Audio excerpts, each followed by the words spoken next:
adik-adik. Ketemu lagi dengan Kak Julita di sini. Pada kesempatan kali ini kita akan membahas clue Panter Mandiri yang ke-7.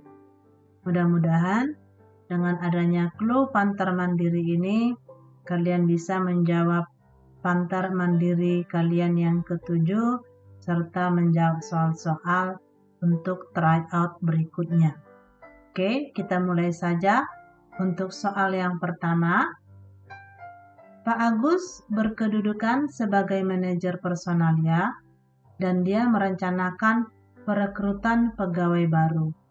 Dalam rangka merealisasikan rencananya, beliau melakukan kegiatan-kegiatan mulai dari menentukan panitia, menetapkan tugas, dan tanggung jawab masing-masing individu, serta pelimpahan wewenang kepada bawahan. Aktivitas yang dilakukan oleh Pak Agus sesuai dengan fungsi manajemen, yaitu fungsi manajemen. Nah, secara umum, fungsi manajemen itu ada planning ataupun perencanaan. Apa itu planning? Planning ini adalah kegiatan dari menetapkan tujuan perusahaan, strategi perusahaan, kebijakan-kebijakan perusahaan, kemudian proyeksi yang akan dibuat oleh perusahaan, program kerja perusahaan, metode-metode dalam bekerja di perusahaan, kemudian sistem-sistem yang akan dijalankan, anggaran, dan juga standar yang dibutuhkan untuk mencapai tujuan perusahaan. Nah, fungsi yang kedua itu ada organizing atau pengorganisasian. Nah, organizing ini adalah penyusunan struktur organisasi yang sesuai dengan tujuan, sumber daya, dan lingkungan tempat kerja perusahaan. Fungsi yang ketiga yaitu staffing atau penyusunan tenaga kerja. Nah, staffing ini adalah penarikan ataupun pelatihan dan pengembangan serta penempatan dan pemberian orientasi kepada karyawan dalam lingkungan kerja yang menguntungkan dan produktif. Fungsi yang keempat yaitu ada directing ataupun pengarahan. Directing ini adalah memotivasi karyawan supaya karyawan melakukan apa yang diinginkan dan harus dilakukan dalam perusahaan. Dan fungsi yang kelima yaitu controlling ataupun pengawasan. Nah, controlling ini adalah menilai dan mengendalikan jalannya suatu kegiatan demi tercapainya tujuan perusahaan. Oke, kalian sudah bisa ya menentukan jawaban dari soal yang nomor 1. Kita lanjut soal yang nomor 2. Oke, soal nomor 2 ini adalah akuntansi. Perhatikan transaksi berikut. Pada tanggal 15 Juni 2017, dibeli peralatan kantor senilai Rp2.500.000. Perusahaan membayar tunai sebesar 1 juta dan sisanya akan dilunasi di akhir bulan. Maka analisa yang benar untuk transaksi di atas adalah yang mana? Ya, oke. Transaksinya adalah membeli peralatan kantor. Kalau membeli peralatan kantor, maka ini akan mengakibatkan peralatan kita bertambah. Nah, peralatan ini masuk kelompok mana? Nah, kemudian membayar tunai. Kalau membayar tunai, berarti ini akan mengakibatkan kas kita berkurang. Nah, kas ini juga nanti masuk kelompok yang mana? Oke, kemudian dilunasi akhir bulan. Nah, kalau dilunasi akhir bulan ini akan mengakibatkan utang kita bertambah. Nah, kalau utang bertambah, maka ini akan masuk kelompok yang mana? Oke. Nah, dari penjelasan kakak ini, kalian pasti sudah bisa menjawab soal yang nomor 2. Kita lanjut soal nomor 3. Bank merupakan badan usaha yang menghimpun dana dari masyarakat berbentuk apa? Oke. Di sini kata kuncinya adalah menghimpun dana dari masyarakat. Bank menghimpun dana dari masyarakat. Nah, kalau bank menghimpun dana dari masyarakat, itu artinya bank menerima tabungan dari masyarakat. Berarti pilihannya adalah bentuk tabungan. Mana yang bentuk tabungan, itulah dia jawabannya. Oke, itu untuk soal nomor 3. Kita lanjut ke nomor 4.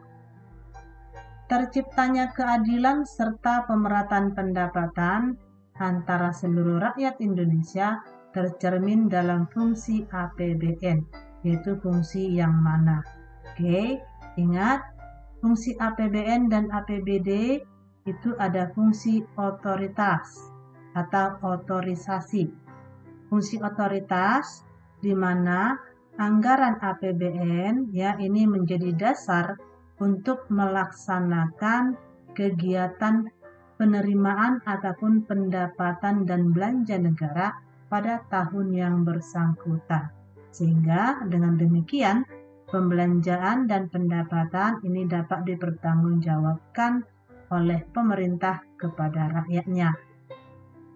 Fungsi yang kedua yaitu fungsi perencanaan. Nah, fungsi perencanaan ini adalah anggaran negara ini dapat menjadi pedoman bagi negara untuk merencanakan kegiatan-kegiatan apa yang akan dilakukan oleh pemerintah pada tahun kerja tersebut. Ya, oke. Nah, fungsi yang ketiga adalah fungsi pengawasan. Nah, fungsi pengawasan ini APBN adalah anggaran negara harus menjadi pedoman untuk menilai apakah kegiatan penyelenggaraan pemerintah ini sudah sesuai dengan ketentuan yang telah ditetapkan atau ketentuan yang telah dilakukan sesuai dengan rencana semula. Oke, fungsinya yang keempat yaitu fungsi alokasi.